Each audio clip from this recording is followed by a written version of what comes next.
We stopped down here at the Percy Priest Dam so that you can take a look at the trail race, or the tail race, that comes off of this dam. And what you're looking at on the right is the generators. That's where the generation water comes out, and what you're looking there, that's a spillway. So when the lake gets high, they open the spillway gates up, but the question is, and what the talk is really about, is when they're generating. And so when they generate, there's a mass amount of water that comes out of there, and it's moving pretty good, and it does get, rise pretty quick. And so we wanted to stop here so that you can take a peek at it here on Priest Dam, because there's a number of dams that they're going to do this to, and this is one of them, and they don't like the fishermen down here, and that's basically about the size of it. They say that it's too and they claim that a lot of fishermen have lost their lives, which apparently doesn't seem to be very truthful. So, but that's their excuse. I mean, that's the way they are. They feel that it's their domain. They told me one time that because I turned around and told them that nobody owned the water, and they said, yeah, but we own the ground underneath it, so you have to follow our rules or else, basically. And so they've been pretty hard-nosed over the years. They surely have, and I'm not going to go and just have a roast with them or anything like that. But so Representative Alexander is getting ready to speak, and we're going to see what he has to say. These physical barriers. That's the other problem with this plan. We're in a budget crunch. We're supposed to be out of money in Washington, and I'd like to know where the $2.6 million is coming from that ought to be used for recreation facilities and other core projects to put these physical barriers up. So I think it's unreasonable, unnecessary, and a waste of money to go forward with this plan.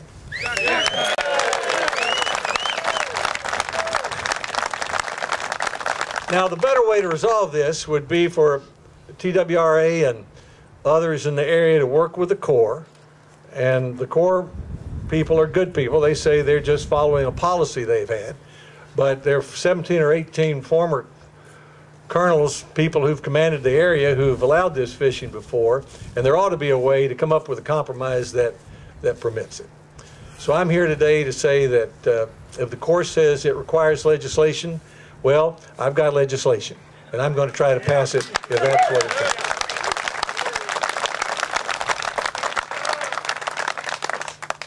Now, I want to thank Congressman Whitfield from Kentucky. He's been a real leader in this. So have the county judges up in Kentucky. Congressman Cooper came to the meeting that Congressman Whitfield and I had with the general. I met with the colonel. I met with the general. If necessary, I'll meet with the Assistant Secretary of the Army. This is a policy they have. It's not a rule, it's a policy. They ought to be able to make a reasonable adjustment to it. We're talking about some of the best fishing waters anywhere. We're talking about jobs in the area, and we're talking about taxpayer money that doesn't need to be wasted. Now, I'd like to give you a chance to hear from Ed Carter, who's the Executive Director from the Tennessee Wildlife Resources Agency. Thank you, Senator. Let me say publicly thank you for all you've done, both behind the scenes and as you see here this morning. And we really appreciate that effort everywhere that we've been and everyone we've talked with. Since 1965, our agency has been the sole state agency that's charged with boating safety in the state of Tennessee. And we've always been the agency that's responsible for the fisheries and the fishing recreation. It's important both recreationally and it's important economically, and we want to make sure that both of those are addressed. Our message to the Corps is we believe that there are other methods, other alternatives that aren't being explored that will lead both to boating safety and also recreation in this part of the state and anywhere else in the southeast. We want to make sure that I'm hiding, I'm a five represent my city, mad friend, wishing I retired. But just the movement. I told y'all, Jonesy, Jesse. That'll be $15.50 for the pizza. You got any gold? These days, seems like everybody is trying to buy your gold.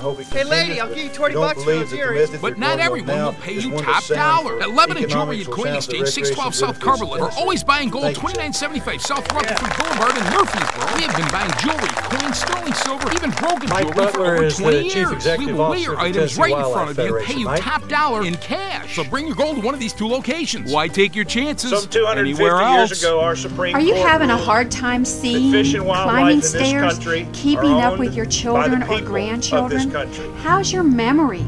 Are you eating And this right? simple but Do your profound supplements decision work? is the How do you underpinning know? behind Our everything biophotonic that makes scanner our will model for show you wildlife your management the best antioxidant in the levels. world, Call and today why for a we scan. have to have Mention this access ad to and our it's free, resources, no these obligation. waters and these fish. 615-598-4675. Generations of you guys here today. The City Your Cafe sons, East is the your best kept fathers lunch have secret in fished these Nashville. waters, If and you're they've starving proven and want real that this home is a cooked safe food, pastime. this is the place. When we Folks, use this common is the best sense meat and three in and we wear our Nashville. life Chef jackets, George prepares it's a safe mouth-watering pastime, specials every day. and it'll continue Choose from to be a baked safe chicken, pastime. pork chops, turkey But and dressing, unfortunately, and of we're course faced the with this best proposal roast to beef close off anywhere. these The City waters. Cafe East, the best Some meat will and three in say, town, what's is all open this Monday must do through Friday, about 10 to fishing? 2:30 for your It's just a convenience. little City Cafe 1,000 East, feet here, 1455 500 feet Lebanon there. Pike at Spence Lane. What I say the to way you today cooking is, should be. ask them what's more important than fishing with your son or your daughter, with your father or your mom, or with a good friend. What's more important than supporting the jobs in the Middle Tennessee area that are supported by this activity? And lastly, what's more important than celebrating this small remaining example of self-reliance that we enjoy today when we get to go fish? The Corps is saying this is about safety. We understand that. We appreciate that. We value human life and safety below these dams. I think the senator pointed out very well, we have 18 previous district commanders and several different division commanders that have not seen fit to make a change since the 1970s. And the reason that they didn't make that change is because the change is unnecessary and, in our opinion, extreme in policy. So the thing that concerns us, maybe the greatest, is it's also a process that did not allow for meaningful public input. But thankfully, we live in a country that allows us to have a voice. And thankfully, we have a senator that is willing to stand up in the gap, propose legislation to fix this challenge.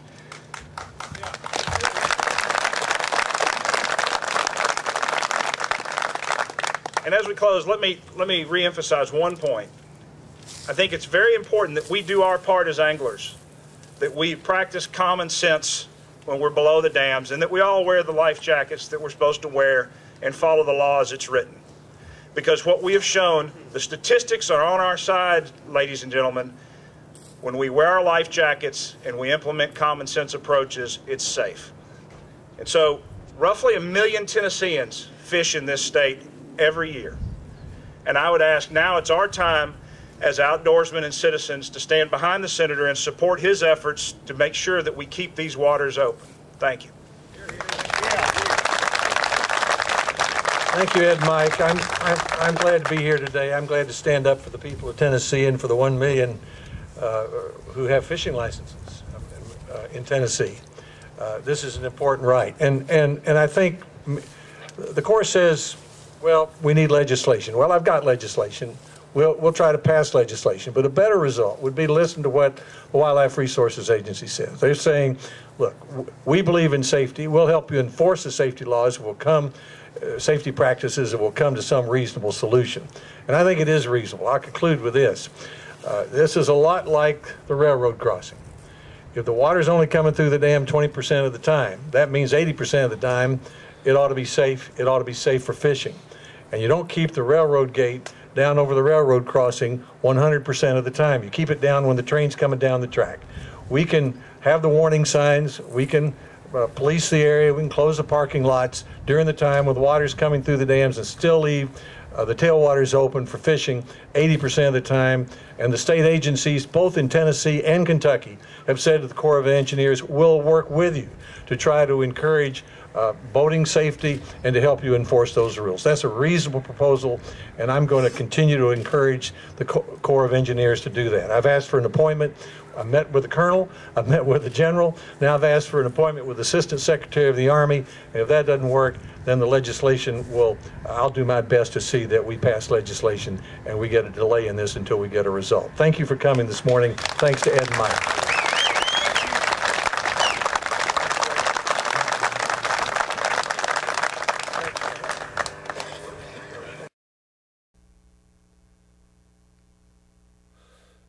Well, Richard, it's time for our Constitution. And thank you to the court that we went to, that we realized that people really needed to know their rights so they wouldn't be led astray in different directions that, you know. Right, because we do believe that our rights come from God, not from man. That's right, they do. The Constitution protects that. So we are going to... Greetings, everyone. This is the first video in a series to make you aware of things that the powers that be will never disclose. We hope you will find this information helpful as we attempt to achieve our true constitutional republic.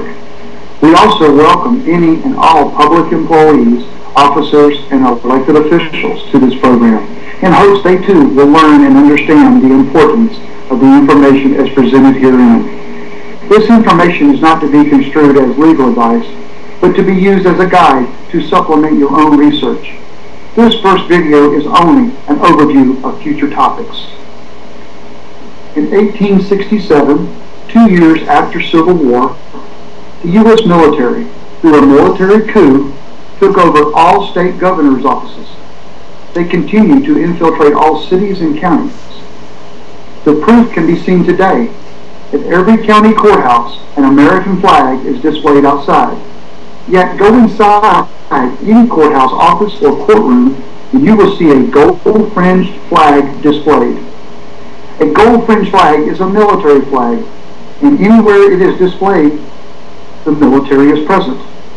If you watch television programs, you will begin to notice each time a U.S. flag is in a scene, chances are it has a gold fringe. This is not by chance, as they want you to get used to seeing this flag without question. The law this flag represents is admiralty, law of the high seas, military tribunals. Also, during this time of 1867 to 1890, they created the corporation known as the United States. The 14th Amendment to the Constitution was enacted at this time. The day after the 14th Amendment was enacted, Thanksgiving was declared a holiday. That was for all us, that's U.S. turkeys. Birth certificates began to be issued. The birth certificates required the father's name, the footprint of the newborn, who had no say in the matter, the mother's maiden name, and all her information, proving the mother was unwed at the time of the birth, creating a bastard child, whose rights and property were immediately transferred to the state through the signatures of the mother and the attending physician, because 2 signatures equal a contract. The birth certificate is a negotiable instrument as per the Uniform Commercial Code. It is also a traded security on the New York Stock Exchange as a mutual fund, which, by the way, it was recently sold to a German company. There is also reference to the birth certificate in the U.S. Code under the military. The birth certificate also creates a paper citizen, a straw man, with an all capital letter name. See your electric bill, driver's license, social security card, car titles, registration, credit cards, and statements, and anything else that comes from a corporation. The name sounds the same, but it is not a living man or woman. It should be noted that the powers that be will never refer to you as a man or woman, only an individual, a U.S. citizen or person, taxpayer, doctor, worker, contractor, etc., etc. In fact, the only reference I can find in the U.S. Code concerning man or woman is in Title I, Chapter 1, Sections 1 through 8 of the United States Code regarding marriage.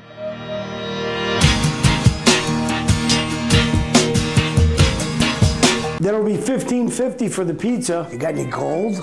These days, seems like everybody is trying to buy your gold. Hey lady, I'll give you 20 bucks for those earrings. But not everyone will pay you top dollar. At Lebanon Jewelry and Coin Exchange, 612 South Cumberland, we're always buying gold, 2975 South Rutherford Boulevard in Murfreesboro. We have been buying jewelry, coins, sterling silver, even broken jewelry for over 20 years. We will weigh your items right in front of you and pay you top dollar in cash. So bring your gold to one of these 2 locations. Why take your chances anywhere else?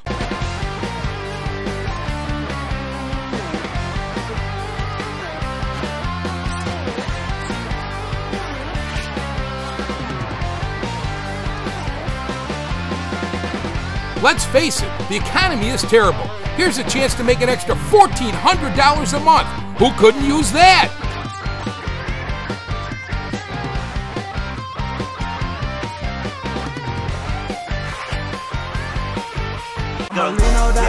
It's the movement. Amalino Dr. I. It's the movement. Amalino Dr. I. It's the movement. Amalino Dr. I.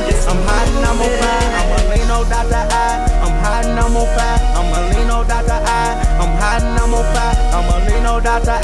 I'm hiding, I'm on fire. Rappers in my city mad, praying, wishing I retired. Cause it's the movement. I told y'all, Jonesy, Jersey. Hi, this is Jerry Kramer, and I am with the CMG Radio Club. We are bringing a great music festival extravaganza to Lebanon, April 27th and 28th, the whole weekend, a fun-filled family weekend. And there's 44 acts, 9 artists, and we'd like to invite you to come out. The details you can find at childrensteddybearfoundation.com. You can buy your tickets there too. On June 5, 1933, House Joint Resolution 192 removed silver and gold from circulation, thereby abrogating the U.S. Constitution clause of no state shall make anything legal tender as a payment of debts except gold and silver coin. At the time of birth, silver nitrate is placed into the eyes of the newborn. The reason for this, number one, newborns may have contracted a disease leaving and passing through the birth canal. This is controlled by the Center of Disease Control, a military organization. Number two reason, silver is considered money. Once introduced into the newborn infant, it contains monetary substance, giving the birth certificate a level of security for the U.S. On the Bureau of the Public Debt website, search for government security. The number one answer is the physical corpus, the living. When a country does not have gold or silver as the means of currency, there is no law, no government, no constitution. In order for the de facto government to control its citizens, they create codes and statutes. However, only employees, officers, and elected officials are under corporate statutes. This is why they create driver's licenses and ID cards. Government-issued employee ID. See Title I, United States Code, Chapter 1, Sections 1 through 8, for the definitions of individuals, persons, corporations. They're all the same. And anything in Title I, Chapter 1 of the U.S. Code is terms as used in any act of Congress. Title V of the United States Code defines individual as U.S. citizen. U.S. citizen is only defined by the 14th Amendment, nowhere else. Yet every agency requires one to be a U.S. citizen to obtain all their services. And the 14th Amendment states plainly in the U.S. Constitution as any person born or created in the United States and subject to the jurisdiction thereof is a citizen of the United States and the state wherein it resides. Clearly, United States and state being two separate places. U.S. Constitution, Article 1, Section 8, plainly describes where the United States is. It's in the 10-mile district around Washington, D.C., the territories, and anywhere there's a fort or an arsenal. We will continue to bring further topics to you as time goes on, and please remember to be good to your neighbor. Do not turn him in. Get to know your neighbor well. And thank you very much. Thank you, Colonel Freedom. You have it. We'll see you next week.